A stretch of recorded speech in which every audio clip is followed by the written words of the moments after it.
Ассалаумағалейкумдар, құлақ салып тыңдайтындар. Шамалы бүгін каналымызға шығып, бауыржан жайлы шамалы деректерді қосып кетейін. 80 жылдық ұлы отан соғысы дейді, біреулер екінші дүниежүзілік соғыс дейді. Менімше историяға қалай кірді тарихқа, сол аттан өзгермей қалу керек. Тарихты өзгерте бергеннен ештеңе шықпайды. Аталарымыз Бауыржан, Талғат, Нұркен дейтін бір летчик өліп қалған.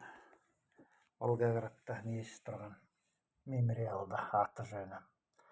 Солардың бәрі ұлы отан соғысы деп соғысқа кеткен, сол соғыста өлген.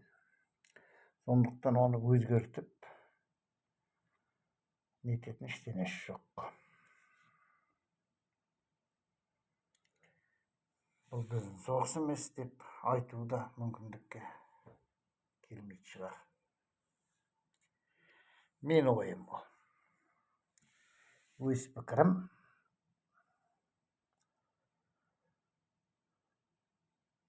Өзім тұжырымдаған ойым. Енді Бауыржанға көшейік. Бауыржан Момышұлы, мен білуімше,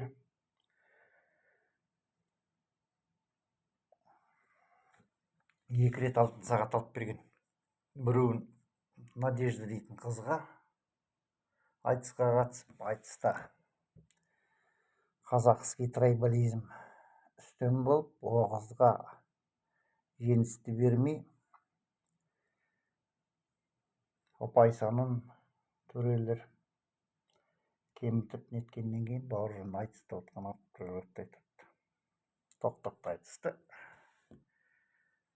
Қызым кеттік менімен деп.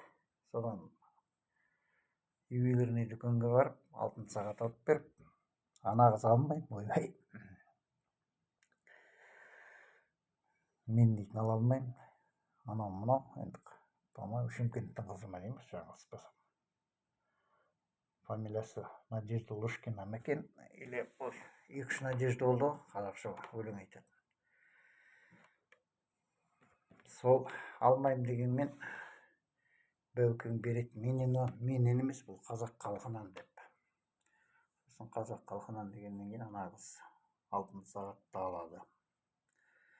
Екінші бір, или біріншісі ме, сағат алып берген кісісі ол ротный пулеметчик деймін, Қарағандынікі. Қарағандыға кездесуге барғанда шахтерлармен, сол ана кісі бүкіл балдармен шахтада жұмыс жасайды екен. Содан баукеңді танып тұрып, баукең оны танып, содан сол үйде қонақ болып Бауыржан Момышұлы. Қонақ болып, ана кісі Бауыржан ранение алғанда көтеріп алып шығады екен поле бойыдан. Шайқас орнынан, қазақша айтқанда. Содан алып шығып, соған құрметіне Бауыржан Момышұлы ол кісіге фамилияларын ұмытып отырмын мен қазір. Бір ірі кісі болды дейді. Пулемет тасыған, сондықтан ірі болғандығынан. Сол кісіге алтын сағат алып береді. Сосын тағы айта кетейін, 40 жылға созылған қадам дегеннің жаңағы темасы. Мен Алматыда служба еткенмін. Алматыда службада болғанда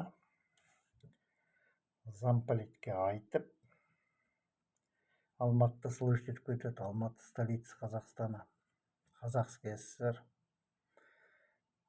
Бетке ұстары медеу. Медеуді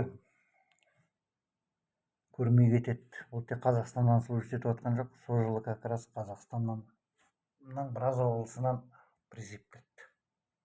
Оралдан 3 призыв қатарынан келді.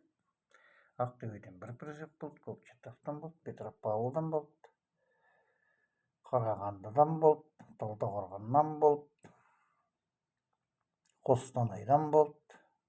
Мен есімде қалғандары. Атыраудан болған жоқ. Қызылордадан болған жоқ. Болмаған облыстарды айту тезірек шығар, но мен ұмытып қалдым. Сосын опризиктің бәрі, енді біздер отдельный батальон болдық, ол отдельный батальонға бәрібір келмейді. Отдельный роталар болды, соларға кеткендер болды. Сонымен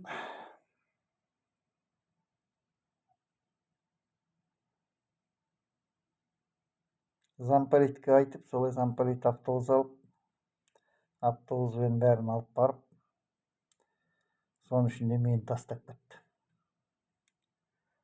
Медеуге апармай. Себептерін білмеймін. Сосын не басымда ортайын, Медеуге осы жаңағы алдында айтып кеттім ғой. Алматыға келіп,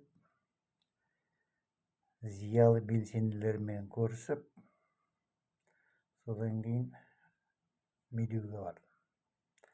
Медеуге барып, сондай есіме түсті 40 жылға созылған қадам.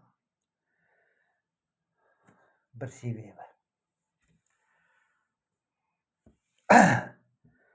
Сөйтіп, Медеуді де көрдік.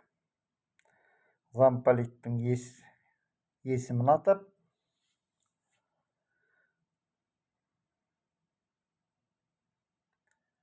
сөйтіп, сондай оқиғалар болған. Ал сау саламат болыңдар. Осымен бүгіндік эфирді аяқтаймын.